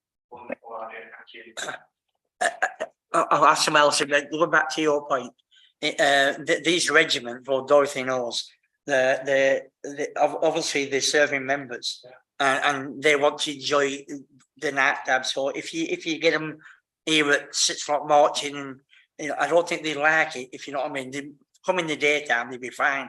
But during the night, I think that will still to get them here. Dorothy knows it is never nothing possible. And their calendar is booked up unbelievable. So we shouldn't really. I agree what you're saying, and I like the idea. But we've got to work around them, not work around us. But it can be on the same day. Oh yeah, on the same day. But I know for a fact, as a member of, I was in for 17 years. But when they mess with my Christmas, I didn't like it. When they mess with the Armed Forces Day, all day I'm yours. But at night time, I like to get with my mates and have a few beers or whatever, or be with my family.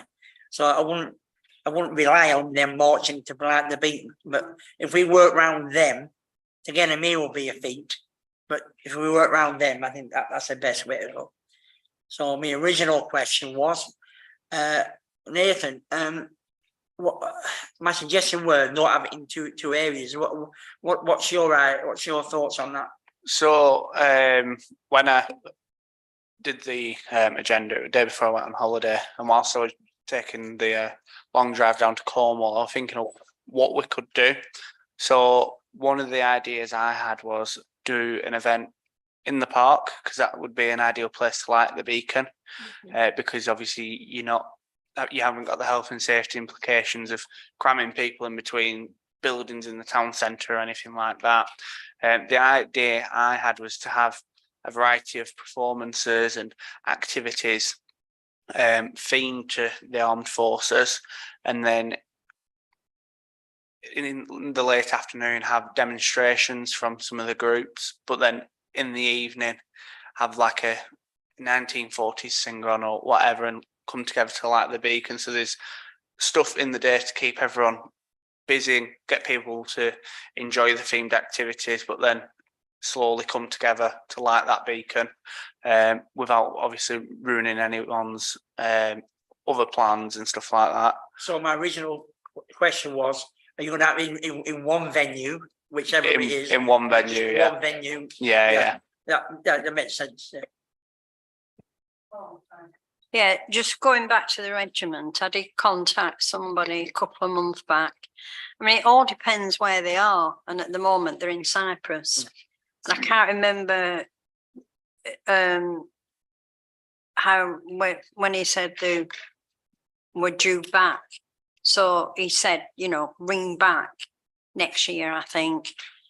And they'll definitely organise something, but it may not even be next year, as you know, they're all over the place. Just for people's knowledge, that when they go to Cyprus or Belize or anything like that, it's normally a 2-year tour. Yeah, and they've been there. I think that's what he I said. think they've been there 18 months now. Yeah. So there'll be somewhere. I'm not saying they'll be in UK, Yeah. but there'll be somewhere. Yeah. But this side of the border, if you know. I mean, it was stunning what they did. They came and I think they were in the Muni. I think they provided them with some kind of food, pie and peas or something. And they marched up with a band up the main road and round the one-way system and back down here.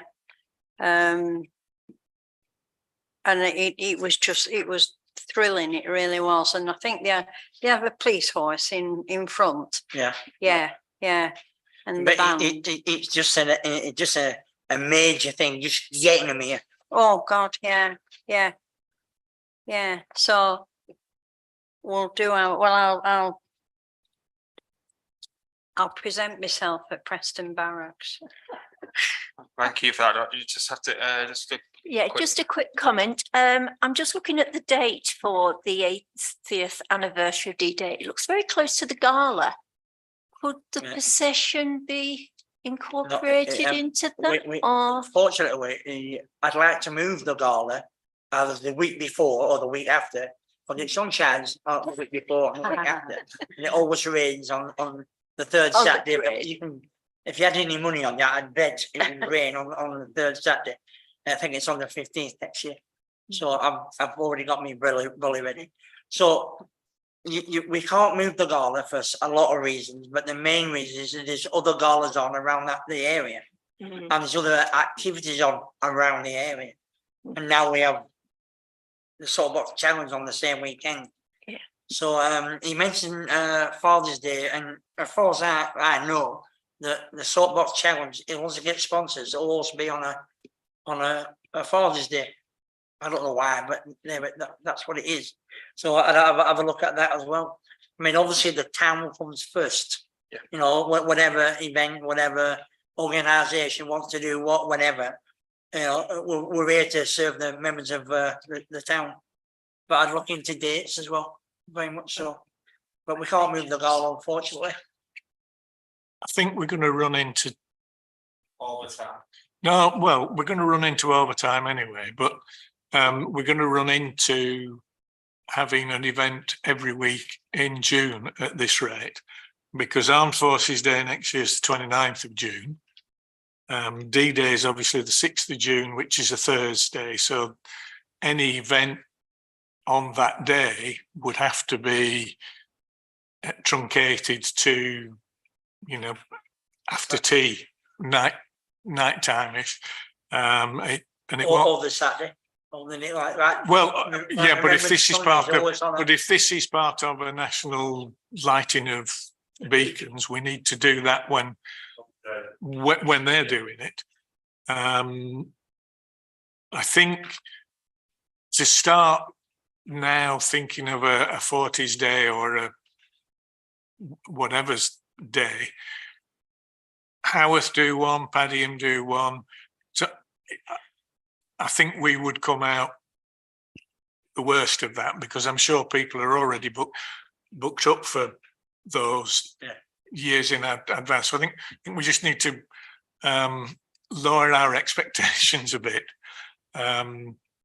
because if that turns out, all right, the 80th anniversary of D-Day is a bit like the coronation and what was it, the Platinum Jubilee and everything. That's they're one-offs, but I doubt we'll get another bank holiday for D-Day and so on. So we've got to be careful. We're not robbing Peter to pay Paul.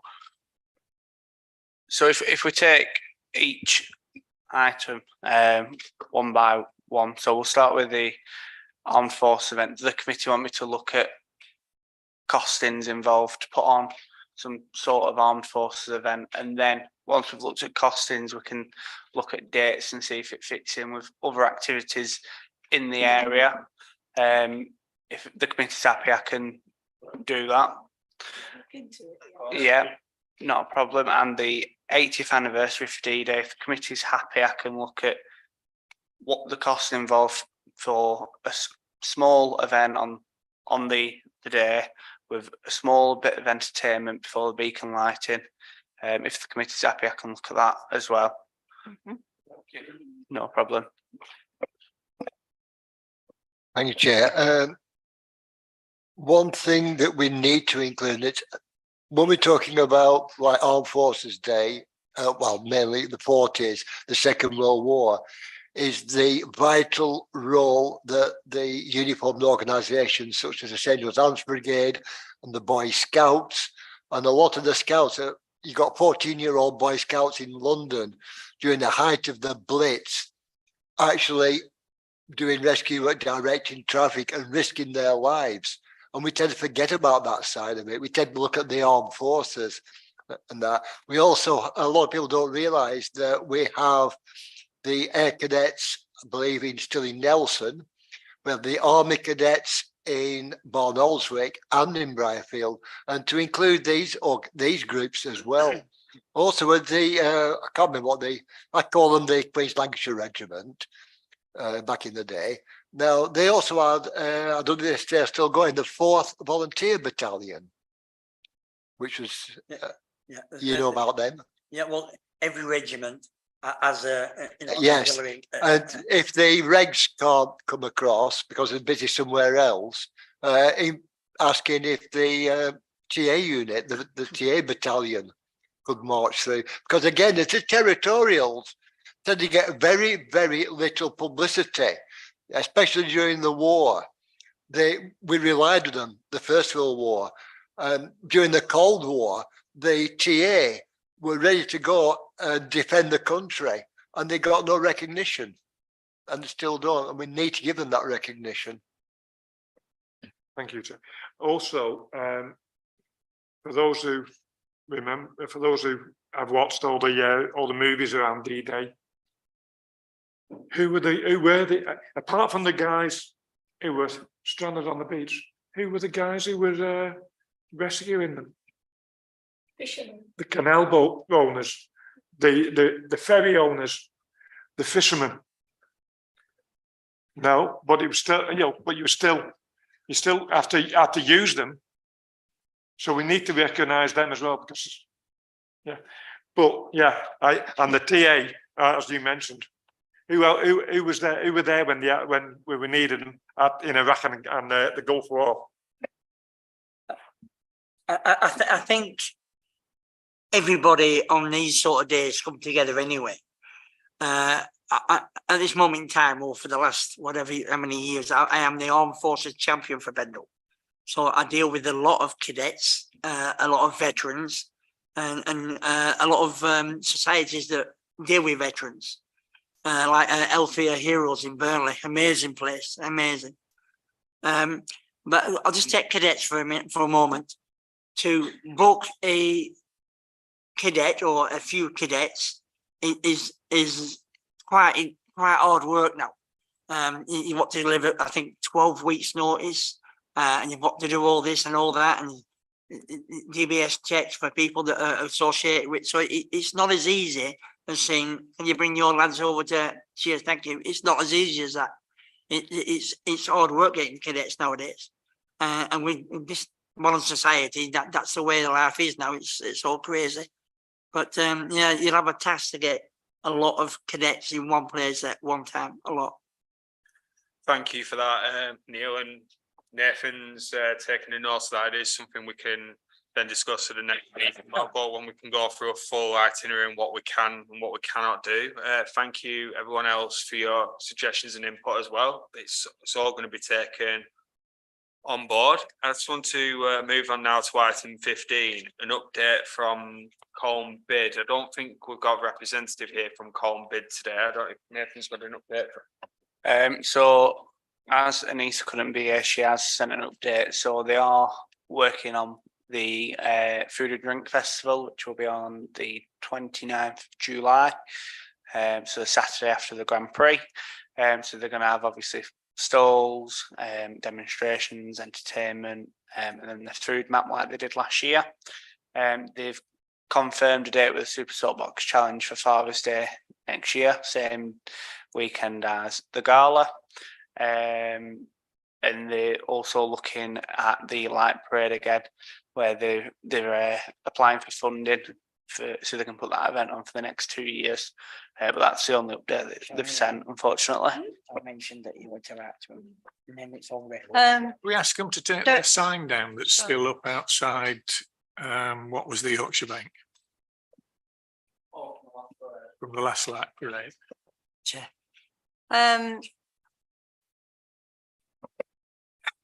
I thought the soapbox was an amazing event, absolutely incredible.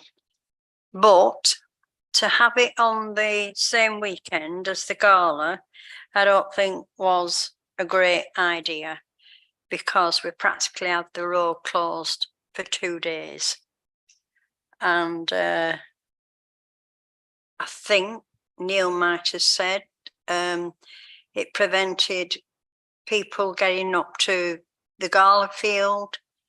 That was a great success, and I went up there and enjoyed it. But the two together and the road closure, well, it was a bit of a nightmare really. So I'm surprised that it's going to happen again on the same weekend. I mean, the soapbox was just amazing. It really was. I think they should have a race for OAPs. Yeah, well, but yeah, but it to me it was. I mean, you know, like Neil was on earlier on about the sign, the road. You know, people just moving the barriers and taking the cars across, and you know, it was a little bit chaotic. All right, it was all right in the end, but I don't think the two should be on the same weekend. But if that's how it's going to be, that's how it's going to be. Well, I'm happy to write to the bid and ask them if it is going to be the day before the gala, that can they keep the road open for at least 4 hours after the parade is gone, so that people can get up there, because it wasn't fair.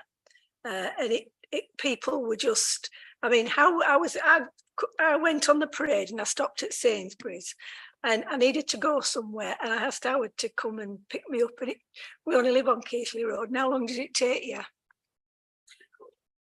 3/4 of an hour.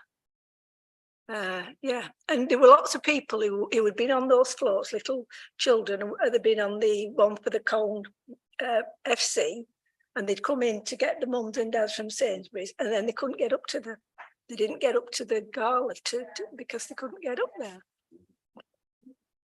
I think, you know, I like the soapbox challenge. I like the idea. It's good for the people. It's good for the town. But I just personally, I just need them 4 hours. So I lost about £600 worth of bonds because I couldn't get them bonds back off people because it wasn't their fault. They couldn't get up there. There's a stallholder here who the proof of the pudding is in the eating of it, and his tastes were down by half because people couldn't get there. So I'm very happy that the soapbox is in town, but I just need them 4 hours. That we only have a 45-minute rolling roadblock. After that, the traffic's free flowing. People can get everywhere. I couldn't get the tug of war people up there. I had 2 teams coming up, but they couldn't get there. I had to get people out the audience. Yeah, so if did a good job doing that. yeah, if they, you know, well, maybe it's good to write to them, and if we get 4 hours, then it won't be the same as last year. Sorry, it won't be the same. The traffic will be flowing, and the gala will be near enough finishes at 5. So 4 o'clock, I'm happy at 4 o'clock. Everything's happy. Takes 4 hours to put that ramp up. So yeah, everybody will be happy. I just need space and time to get my people or the public up there. Thank you.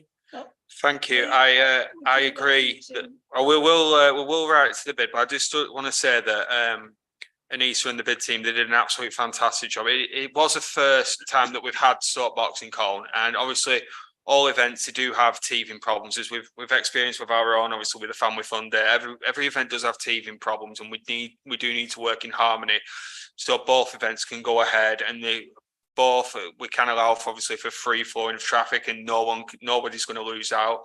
And if we can work with the bid right to Anissa ahead of the bid and see if we can get those 4 hours, or negotiate maybe on that a little bit if need be, a bit of flexibility on both sides, then it's something that we can do, work into. Then we're not people losing out on money, no one's losing out on bonds. And so I'd like 4 hours.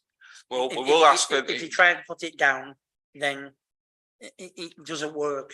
You know, the people, not only people go up there by about 3 o'clock, they start coming away. Yeah, that's why I'm saying 4. They can get home and do the things before the actual road shut off. That's why I'm saying 4 o'clock.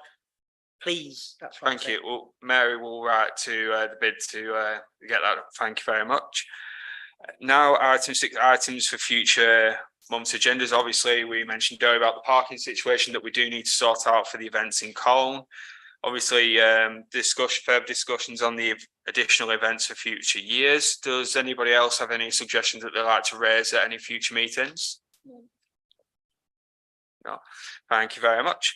The date and time for the next meeting will be Tuesday, the 23rd of September at 7:30. I thank everybody for attending, and it says 7:30 on here, but it'll be 7 o'clock.